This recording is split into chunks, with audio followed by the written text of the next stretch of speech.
Presidente da França no Brasil em lua de mel com Lula da Silva, ao menos é o que nos mostra essa fotografia e as demais que foram tiradas entre Lula e Emmanuel Macron. Mas, além de vir tirar fotos com Lula, o que Emmanuel Macron veio fazer ao Brasil? Qual que é a importância política da França para o Brasil, se é que existe alguma? E qual que é o interesse francês em terras brasileiras? É sobre isso que nós iremos falar no vídeo de hoje. Mas antes, aqueles recados importantes aqui do YouTube. Deixa o like, se inscreva no canal e, claro, acione o sino de notificações. E você que quer aprender geopolítica e deixar de ter uma visão limitada sobre os acontecimentos das relações internacionais, dê uma olhada no nosso e-book, o Guia de Estudos, que está na descrição do nosso vídeo.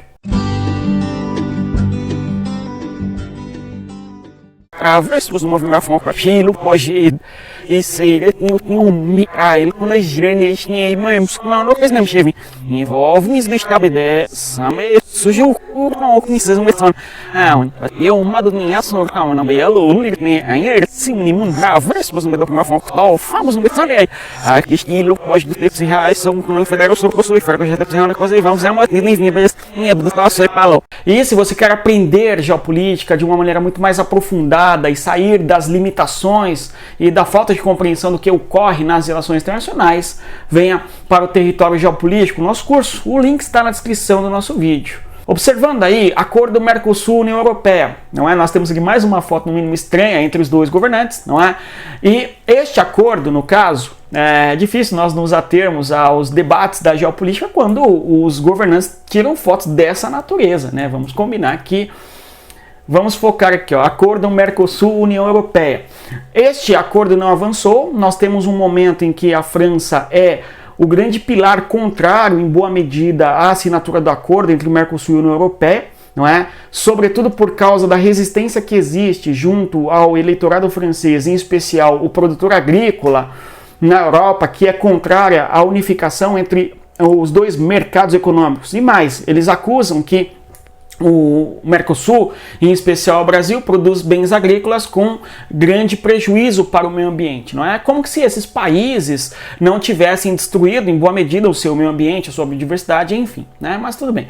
Então é um empecilho importante para o acordo entre o Mercosul e a União Europeia e por isso não avançará este acordo tão cedo, né? E aí na foto, por mais que Lula e Macron estejam em lua de mel, nós não teremos o acordo, né, finalizando, concluindo, nada disso, né? Lula e Macron buscam, entretanto, por lideranças, ou melhor, eles querem ser líderes, não é? Lula tem uma pretensão de ser um líder do sul global, assim chamado, não é? Então esse é um ponto importante. O Lula é importante peça no tabuleiro da política quando nós observamos a relação do Lula com a China, a relação do Lula com a Rússia, no âmbito especialmente do BRICS e tal, né? Aliás, o Lula é uma espécie de ponte entre o mundo ocidental e o mundo da China, da Rússia e tal. Pelo menos assim o Lula pretende com esse encontro e o modo como o Lula acena para lideranças europeias, ocidentais, enfim, tudo bem? Se bem que a Índia é um país que ocupa uma posição de muito mais importância nesse sentido de ter um diálogo importante com os Estados Unidos, não é? E com a China e a Rússia no âmbito do BRICS, por exemplo. Certo? Mas de qualquer maneira, Lula é alguém que pretende ser uma liderança desse mundo chamado sul global, que envolve países emergentes, países em desenvolvimento e assim por diante. Por sua vez, Macron é uma espécie de líder do G7 antenado, vamos assim colocar.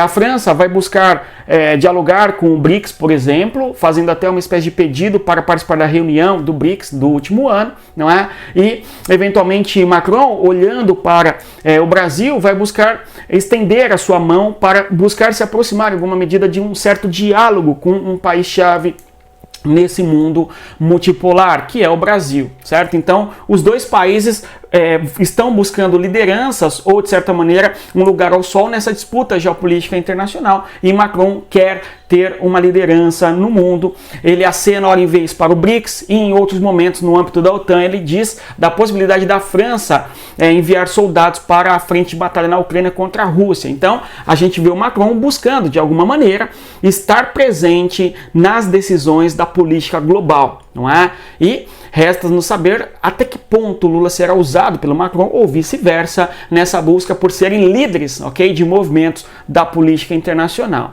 Observando aqui a relação França e Brasil, uma relação importante em termos comerciais, já foi muito maior, mas nos últimos anos nós tivemos uma queda nessa relação econômica, não é? Agora, Macron visita o Brasil no mesmo momento que nós temos uma crise importante na França envolvendo o protecionismo e a perspectiva agricultora contrária ao acordo Mercosul-União Europeia. Então, Macron não veio para o Brasil definitivamente para selar o acordo ou levar adiante a bandeira do acordo entre Mercosul e União Europeia. Olha só o que diz ainda na foto do trator, ali os protestos no território da França, Mercosul, destruição da agricultura francesa. Em outras palavras, o produto agrícola brasileiro entraria no mercado europeu de uma maneira a concorrer e trazer prejuízos e até falência, dependendo do setor, para atividades econômicas agrícolas na França, ok? Na Europa como todo ocidental. E aí, por isso, a resistência muito grande dos países da Europa em não quererem um acordo com o Mercosul, porque o produto agrícola do Mercosul é feito de maneira muito mais barata e nós temos muito mais terras agricultáveis e a serem agricultáveis também, então o produto é barato e certamente isso desafiaria bastante a agricultura europeia, enfim. E aí, por isso, a busca por um protecionismo junto aos seus governos por parte dos agricultores na França e em vários países da Europa, enfim, certo? Agora, um outro assunto importante é a economia, o que o Brasil vende e o que o Brasil compra, não é? O Brasil vende para a França soja, petróleo, celulose e um pouco de minério, não é? E o que a França vende para o Brasil? A França vende produtos da indústria da farmácia, especialmente medicamentos, então um produto de alto valor agregado. Então isto é fundamental para a França ter no Brasil um importante mercado consumidor, não é? Dos seus produtos tecnológicos de alto nível, em especial da indústria farmacêutica. Por quê? Se a França perder esse espaço, nós teremos que a Alemanha ocupará esse espaço sem dúvida. Além do mais, a indústria de motores francesas também atuando no Brasil. Se a França perde esse espaço, uma indústria alemã ou mesmo também dos Estados Unidos ou do Japão, enfim, pode ocupar esse espaço de fornecimento de motores elétricos para o Brasil. Então, nós temos uma França que vem ao Brasil para reafirmar esses acordos e buscar expandir ainda novos acordos no setor econômico, mas, infelizmente, uma diferença em termos de qualidade tecnológica. O Brasil vendendo soja, produto de petróleo, não é? E comprando, eventualmente, produto industrial em notável desnível tecnológico e desigualdade muito grande, não é, em termos de indústrias, enfim, não é? Esta é uma relação desigual, não é, em termos de qualidade tecnológica. É claro, o agro brasileiro, o campo do Brasil tem uma tecnologia absurda, ok, em vários setores, isso é um fato, porém, quando trocamos em miúdos, o produto oriundo do campo tem menos valor agregado do que o produto oriundo da indústria, não é?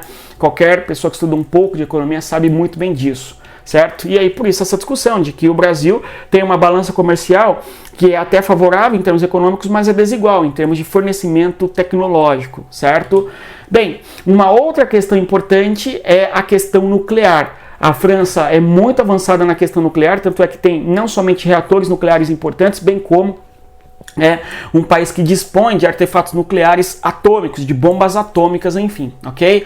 A França perde um acordo importante com a Austrália de fornecimento, ok, de submarinos nucleares, né? Então nós temos que a França perde o acordo para a Austrália no que se refere ao fornecimento de submarinos. A Austrália entra para o chamado AUKUS, que diz respeito à Austrália, ao Reino Unido e aos Estados Unidos, que é uma aliança de caráter militar. Sob o ponto de vista da Austrália, é para se opor, em boa medida, à expansão chinesa na região, certo? E aí, por fim, nessa questão toda, a França no Brasil quer ocupar espaços no Brasil em contraposição aos espaços da Alemanha, certo? Então nós temos aí uma França que está buscando se posicionar no mundo, conforme podemos observar em acordo com os últimos movimentos de Emmanuel Macron. E aí, observando aí a foto muito bonita, não é, do submarino toneleiro, que foi inaugurada pela Janja, né? Não sei se vocês viram, ela batizando, não é, o navio, o navio submarino aí, certo?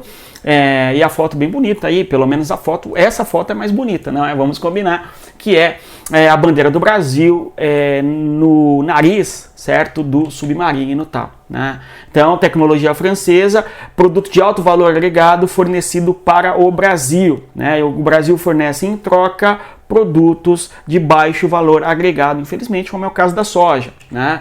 Bem, na sequência, então, observando a questão nuclear, vejam vocês, a França é um país importante na questão nuclear. 70% da energia elétrica francesa é energia nuclear. De longe, o país que mais utiliza energia nuclear, é um dos que mais tem reatores nucleares com o fim de geração de energia. Há uma outra questão importante que envolve o urânio. E quando nós olhamos o urânio, nós temos que olhar para a África e a perda de importância da França no território africano, sobretudo com as revoluções, as revoltas, em especial no Níger, porque o Níger era uma grande, não é, potência de produção de urânio, de reserva de urânio, aliada da França, né? Só que nós temos que o Níger vai se afastar, o Níger se distanciou da França no último ano e meio. Nos últimos anos ainda nós temos uma França perdendo influência no território da África Ocidental. E aí aparece o Brasil, importante peça nessa chave. Por quê? Quando nós olhamos o ranking é um pouco defasado, é verdade, de 2006, certo? Mas é um ranking que nos diz bastante sobre a importância do urânio. E o urânio é a base, é a matéria-prima base importante para a geração de energia nuclear, enfim.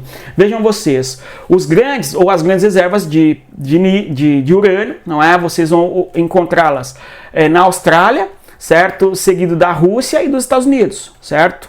Na sequência, nós temos o Níger, importante país na região africana, ocidental da África, onde a França perdeu influência, não é? E aí África do Sul, tal, e Brasil. Então o Brasil é o sexto, sétimo país que tem maior reserva de urânio no mundo. Perfeito? Uma reserva bastante considerável. Tudo bem? E aí, eventualmente, interessa, sim, para a França ter acesso às reservas de urânio no Brasil, por que não? Né? E quando olhamos para o mapa brasileiro, nós vemos as principais reservas de urânio no Brasil, Caetité, por exemplo, na Bahia, Lagoa Real, mesmo na região do quadrilátero ferrífero, em Minas Gerais, Figueira, no Paraná, por exemplo, Poços de Caldas, ainda em Minas, na região sul mineira, ou ainda Santa Quitéria, no estado do Ceará. Então, algumas regiões aí, onde eu destaco a vocês para chamar a atenção onde há urânio no Brasil em grande quantidade. Aqui nós estamos observando o mundo no mapa, certo? A importância do urânio no mundo e as principais regiões reserva de urânio no nosso Brasil.